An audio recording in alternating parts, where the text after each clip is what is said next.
You heard our conversation yesterday, right? My eldest son and his wife are coming back home for the birth of their child. So I need you to move your stuff out to the yard. Excuse me? You can't have kids anyway. You don't help with my son's work, so the least you could do is make some room. But I'm paying $20,000 in rent. This is getting too tiring to deal with. I live with my mother-in-law, but now she wants me out of the house because my brother-in-law and his wife are returning. My mother-in-law, brother-in-law, his wife, and my husband. This house is full of problems. I've been trying to keep things running smoothly, but it's becoming a hassle to think about it all. I'm done thinking. Okay, I'll leave, but I can't just put my belongings in the yard. I'll come back later to pick them up. You're leaving? Thank you, that's a big help, my mother-in-law said, ignoring my pleas. I started packing my things and left the house. 7 seconds after stepping out the door, I took out my phone and called a junk removal service. Once I stopped thinking, no one could stop my actions. I'm Rachel, a 43-year-old IT consultant. My husband, Eric, is also 43 and runs 4 restaurants. We're both 43, and people often assume we've been married a long time and have a kid or two, but we're actually newlyweds. We both lived as workaholics and didn't marry until this age. I had given up on marriage just before turning 43, but a random visit to a bar after work changed my mind. Is this your first time here? He asked. Yes, that's right. I had been curious about it for a while, but it was hard for me to go in alone because the place is so stylish. But I worked hard today, so I decided to go in as a reward to myself. I was relieved to find a counter where it was easy for a loner to spend time. We have many women who come alone, so feel free to visit anytime. My husband Eric chatted with me with a smile. I sat at the end of the bar. I knew he was just trying to attract a new customer, but for someone like me who had no friends to eat with at this age, even this kind of service felt nice. Feeling comfortable in Eric's restaurant, I started visiting often. I always sat at the end of the bar, and it became normal for Eric to chat with me while I ate.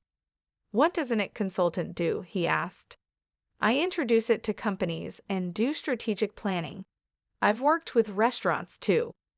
Once I suggested a tablet-based ordering system to reduce labor costs and improve efficiency.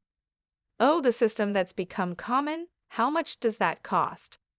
For a place like this, it would cost about this much, I said, punching numbers into my phone calculator and showing him the screen. No way, that's too much for a small business like mine. Eric shook his head and hands vigorously. Eric was curious and always eager to learn from our conversations. He looked for ways to apply new knowledge to his work. Even though it seemed like just a pleasant conversation, I was slowly drawn to his dedication.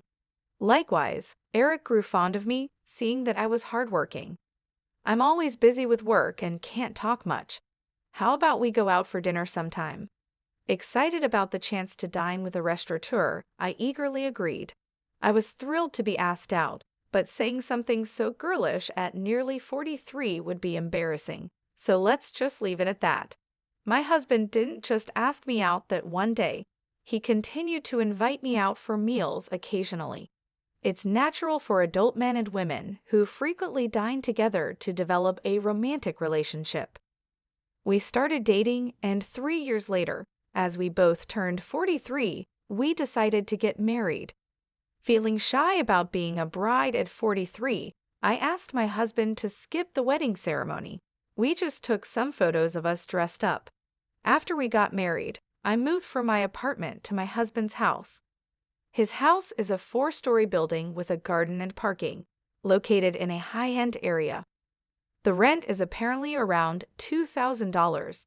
My husband was living there with his mother. Some might think it's unthinkable to live with a mother-in-law right after getting married, but I'm 43, so I didn't mind much. Plus, my mother-in-law is 71, and my father-in-law has passed away, so living together seemed necessary. When my husband suggested living with his mother, I immediately said it was okay. But after starting to live with my mother-in-law, I regretted accepting so quickly. When I moved into my husband's house, besides the bedroom for us, I even got a nice office room for myself. His house seemed too big for just 2 people, with many spare rooms. Once I settled in, I asked my husband, "Why do we need such a big house just for you and your mother?"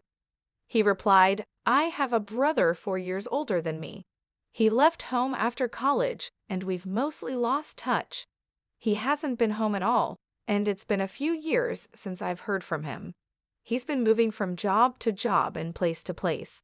He's the kind of man who might get into trouble and come back to me and Mom. So we decided to rent a bigger house. I think it's a little too big, but now that I'm married and you moved in, I guess it all worked out." While unboxing my books and arranging them on the shelf, my husband talked about his brother Stephen with a smile. "It seems Stephen is aimlessly hopping from job to job, but my husband doesn't think badly of him. Don't talk about that kid. What if he really comes back?" My mother-in-law appeared at the doorway of what would be my office, seemingly checking on us. It appears she doesn't have a good opinion of him, unlike my husband. It's understandable for a mother to be cold towards an eldest son who shirks his responsibilities. However, I'm worried that my husband and my mother-in-law might clash over his brother someday. Also, I'm not too fond of you either, Mom. Come on, we're going to live together now, so stop saying things like that. I'm not saying you should leave. I just need to make things clear from the start, my mother-in-law said as she walked away, her slippers making a padding sound. "I'm sorry, I'll talk to her," my husband said. "It's okay. I got a similar talk when we met for the wedding. I'll build a relationship with your mother as we live together," I replied, taking a book from my husband's paused hands and placing it on the shelf. "It seems she doesn't like my age. I'm 43, so it's not impossible to have children, but I guess it's a challenging thought. Also, Eric's elder brother Stephen is not married and has no children, so there's a high chance that my mother-in-law won't get to see her grandchildren. That's why she's disappointed and wishes Eric had married someone younger. To her, Stephen, who doesn't fulfill his role as the eldest son, and I, who can't fulfill my role as a wife in her eyes, are probably the same. I understand her feelings, but I can't change my age." Once the move was finished and our married life began, my mother-in-law's coldness towards me became clear. She ignored me when I spoke and tried to avoid me. It's a bit lonely, but since there's no harassment or physical violence, I guess it's okay for now. I could build a relationship with her over time. My bigger concern is Eric. "Are you okay with your work?" I asked. "No, it's pretty bad. I need to take action soon, but it's tough to arrange the finances," Eric said, sitting at the dining table with his head in his hands. I stopped doing the dishes and sat down in front of him to listen. "These are tough times. Prices are soaring, expenses are climbing, and customers are tightening their wallets. There's no end in sight. If this keeps up, I might have to close another one of our stores," he continued. About a year into our marriage, the situation at Eric's restaurants worsened. One of the 4 stores had already closed, and it seemed another might have to shut down too. Seeing Eric's troubled face made me feel distressed, but my mother-in-law seemed unaffected by these troubles. "You're Eric's wife, but you don't help out at the store. You just do your own job. Can you really say you're fulfilling your role as a wife?" My mother-in-law overheard our conversation and hurled insults at me from her seat on the sofa. I wondered what she was thinking, but she has her own perspective. Eric has been running his own restaurant for nearly 12 years, overcoming various challenges. I believe he'll pull through this time too. You, his wife, shouldn't be making that face. Are you trying to feed into his anxiety and make him fail? "What a terrible wife," she shouted again from the living room to the dining room. Her words were filled with spite and venom. I knew she wasn't just trying to fire me up, but she wasn't entirely wrong. I took her words positively and decided to support Eric to the fullest, smiling reassuringly at my anxious husband. A year later, just as she said, Eric managed to turn the situation around and avoided closing the second store. See, I told you. A stupid wife who can't even trust her husband. Don't drag Eric down, she said. As a side effect, my mother-in-law, who had previously ignored me, started lashing out at me without reservation. The relationship with her might seem to have worsened, but since Eric's business is doing well, I'll consider it a break-even situation. I thought things were balancing out, but it turned out worse for me. Eric, having stabilized the business and with a bit more money, seemed to get carried away, and I heard rumors about his affair. What is he thinking? If there's extra money, there are surely better ways to spend it. Also, it's strange how bad situations tend to pile up. Having seen Eric's business revenue drop, I know this all too well, but I never thought it would happen to me. Eric, Stephen called. His girlfriend is pregnant. That's great news. She's a 33-year-old who worked at the same bar as Eric. They asked something. What? You're being so formal all of a sudden. Stephen is a freelancer, and so is his pregnant girlfriend. With a baby on the way, they're struggling. They asked if they could move into this house and if they could work at your restaurant. I was thinking about how to confront Eric about the affair when my mother-in-law came into the living room and started talking to him. The conversation was about Stephen, whom I've never met, and I was completely left out as they continued talking. It was a strange scene. She used to dislike Stephen for not fulfilling his role as the eldest son, yet now she was asking Eric to welcome him. The reason was simple: the grandchild. She had given up hope of seeing a grandchild, but now saw an opportunity and completely changed her stance. She was even planning to offer them a home and jobs. Eric, who never thought badly of Stephen, had rented this big house for such a time, but the situation has changed, and now I'm here. Isn't it odd to have Stephen and his family move in? I looked at Eric in the living room from the dining area.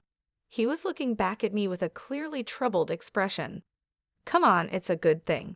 Stephen is in trouble, and you, Eric, have the means to help him. Ah, okay, I got it. Eric sighed, unable to say no to his mother. I had hoped he would stand up to her, but it seems it was just wishful thinking. He kept glancing at me, probably worried about my reaction. The worsening relationship with my mother-in-law, Eric's affair, now living with Stephen and his family, the problems just keep piling up. Overwhelmed and not knowing where to start, I decided to abandon thinking for today and just go to sleep. The next day was a holiday, and probably due to extreme mental fatigue. I slept in until late morning. Eric was at work, so it was just my mother-in-law and me at home. Dreading what she might say about my sleeping in, I reluctantly headed to the living room. You sure slept in. Must be nice to have such leisure, she said. Bracing myself for her usual nagging about not fulfilling my duties as a wife, I tensed up, ready for her words. However, what she said was much worse than I expected. You heard Eric and me talking yesterday, right? Stephen and his wife are coming back for a maternity leave visit, so move your stuff out to the yard. Excuse me, was I still groggy from sleep? Did she really mean I should live in the yard, or was she telling me to leave the house? You can't have kids anyway, and you don't help with Eric's work, so you should at least make room for Stephen and his family.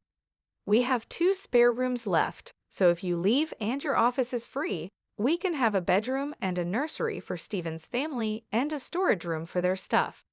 Don't you think the room count and usage are just perfect? It seemed she was indeed telling me to leave.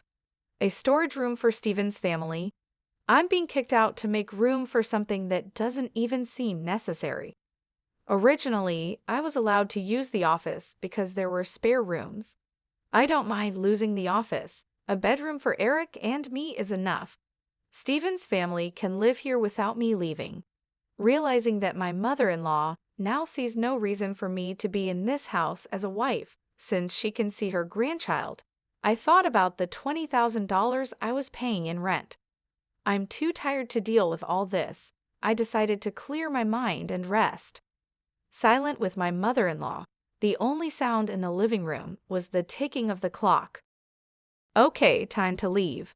After resting my mind, I decided it was too much trouble to worry about what happens to Eric, my mother-in-law, Stephen's family, and their future. I chose to leave the house. Understood, I'll leave. I can't put all my belongings in the yard, so I'll come back later to pick them up. You're leaving? Thank you, that helps, my mother-in-law said, pleased. Ignoring her, I started packing my things and left the house. 7 seconds after stepping out the door, I took out my phone and called a junk removal service. My decision made after stopping my overthinking couldn't be stopped by anyone.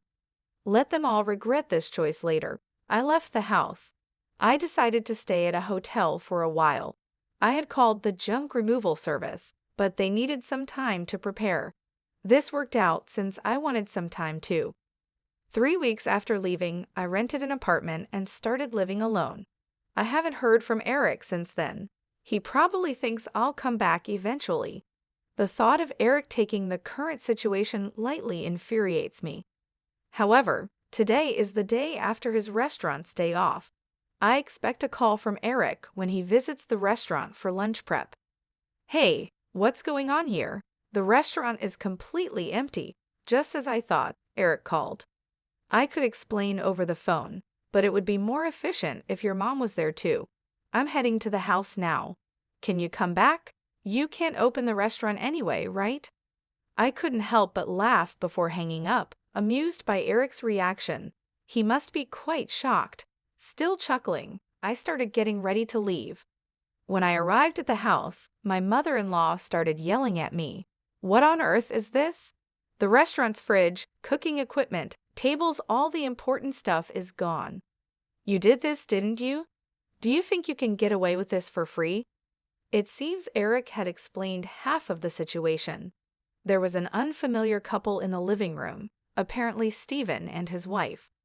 They looked confused and anxious, not fully grasping the situation and my mother-in-law's extreme anger. Why would you do such a thing? The restaurant can't operate now, my mother-in-law screamed. It's my restaurant, so there shouldn't be a problem with me starting the closing process or having the items I bought disposed of by a junk removal service, right? I replied. Huh? Your restaurant? What are you talking about? My mother-in-law asked. Why don't you explain, Eric? You haven't told your mom, have you?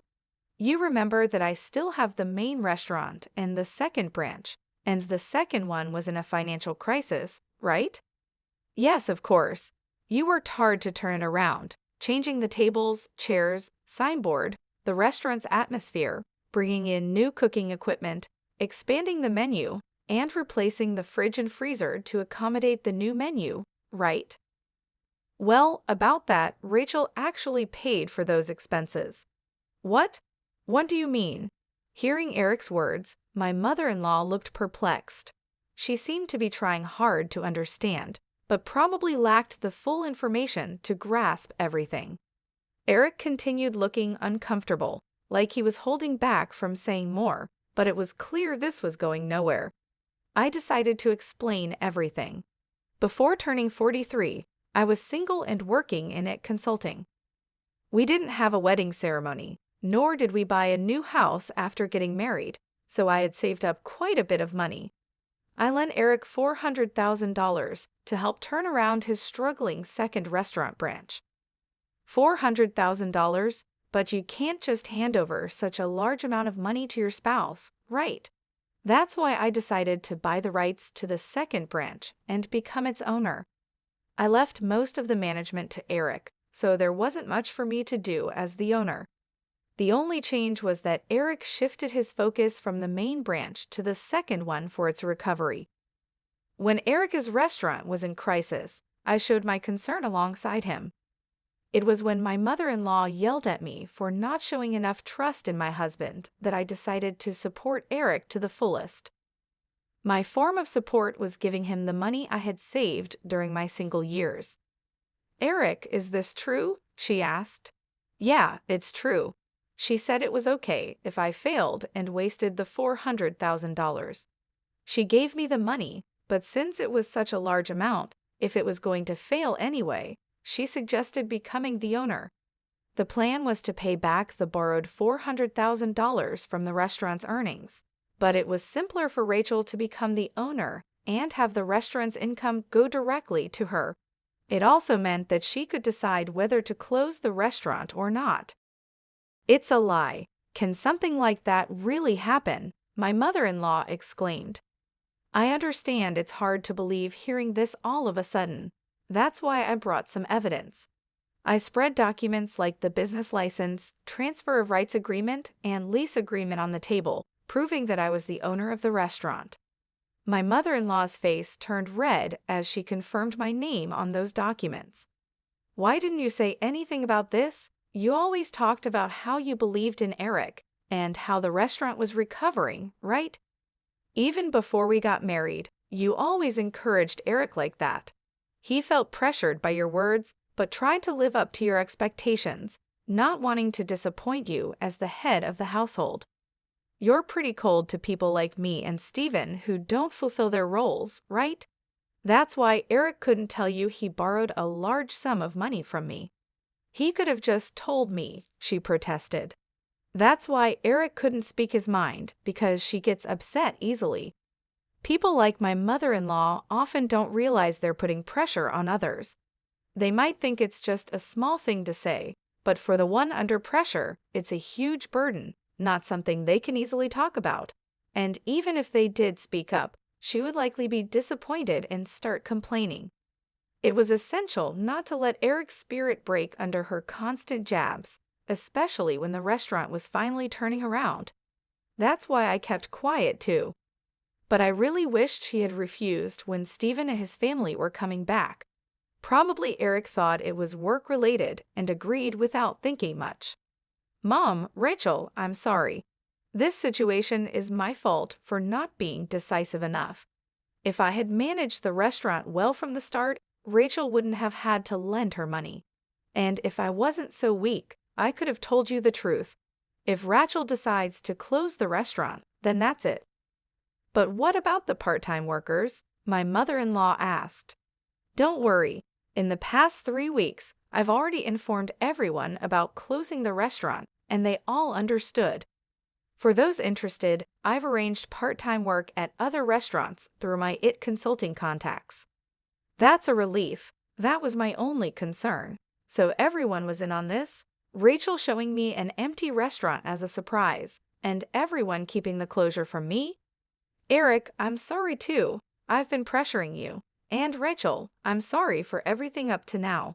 I won't tell you to leave again. My mother-in-law apologized, and it seemed as if everything was resolving nicely. But that's a misunderstanding. I'm far from being satisfied, and the discussion is far from over. Let's settle this matter next. What's this? A divorce papers. When I placed the divorce papers on the table, Eric picked them up in shock. What does this mean? Why a divorce? This is supposed to be a reconciliation, right? Don't just assume we've reconciled. You might think it's a secret, but I know about your affair with the part-timer.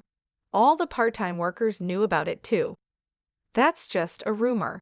You can't say things like that without proof. I displayed an image on my smartphone that a part-time worker had sent me and placed it on the table amidst the scattered documents.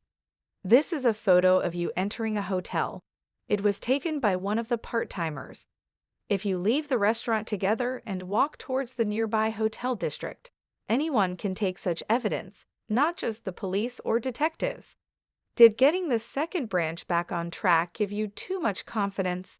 You really got carried away as the owner of the restaurant. I couldn't do much in the day-to-day operations, but I still visited the restaurant from time to time. That's when the part-time workers told me about Eric's affair and asked for my help. When I promised to handle it, they provided incredible support. They sent me proof and even kept the closure of the restaurant a secret from him. Wait a minute, closing the second branch in a divorce? What's going to happen to the rent for this place? Eric asked. The rent for this place? What do you mean? My mother-in-law asked. I haven't mentioned that yet. I've been paying the entire rent of $20,000 a month for this house, I said. Is that also true? She asked Eric. It's true. When the restaurant's revenue started falling, Rachel started paying half of it. But as revenue continued to drop, the amount she had to cover increased. Eventually, she ended up paying it all. $20,000 a month is the same as my salary, so I paid all the rent, and Eric covered other living expenses like food and utilities. So if Eric gets divorced and only has the main restaurant left, obviously living here won't be an option anymore. Eric and my mother-in-law seemed deflated after hearing my words. They slumped as if they had exhausted themselves in a boxing match. Stephen and his wife, now somewhat understanding the situation, hesitantly joined the conversation. What does that mean? We came back here and can't live here? Stephen asked. Wait, Stephen, this is different from what we heard. We thought everything would be fine once we got back home, his wife said. Sorry, Stephen. Right now, I don't have the means to help you with a restaurant or a house. Come on, do something. We're having a baby. At least give me a job. We have enough part-timers. In fact, we need to cut down on staff costs. Eric will work hard, so just wait a bit longer. That's what I'm talking about. Stop saying things like that. Hey, what about my house and job now? Stephen shouted. Eric, my mother-in-law, and Stephen started arguing about their future lives. Stephen's wife, whose name I still didn't know, looked uncomfortably out of place. I had delivered the news about the restaurant's closure and the divorce, so my business here was done. I was tired of constantly trying to smooth things over with Eric and his family, and I refused to live with Stephen and his wife. I didn't care what happened to this house next. They could discuss it amongst themselves. I left the house amidst their shouting. After that, having evidence of the affair, I was able to divorce Eric smoothly. I could have demanded alimony for the affair, but I had a job and didn't need the money. I wanted as little to do with my ex-husband and his family as possible, so I didn't ask for any compensation after our divorce. My ex-husband, Eric, couldn't afford the rent and had to leave the house with his whole family. Financially and emotionally strained, Eric, who had been taking care of his mother, argued that it was actually Stephen's responsibility as the eldest son. But Stephen, who came back without any money, couldn't take care of her. This led to an ugly fight between the brothers about who should take care of their mother. In the end, with no income, Eric had to take her in, but this fight ruined the relationship between the brothers. As a result, Stephen and his wife disappeared again, cutting off all contact. Witnessing the brothers' dispute over her, the mother-child relationship also deteriorated. Now, Eric and his mother are living together reluctantly in a smaller apartment. It's not as spacious as the previous house, and they have to see each other all the time, but they hardly talk, creating an awkward atmosphere in the house. My actions, prompted by thinking ahead, resulted in the breakdown of a family relationship. After the divorce, I first dealt with closing down the restaurant. It was a bit of a hassle, but as the owner, it was my responsibility. However, the fridge, cooking equipment, tables, and chairs I had removed were fairly new, so I managed to sell them at a good price. Adding just a little more money allowed me to finish the restaurant's closure. Though it was a brief period, being a restaurant owner and handling its closure was an experience.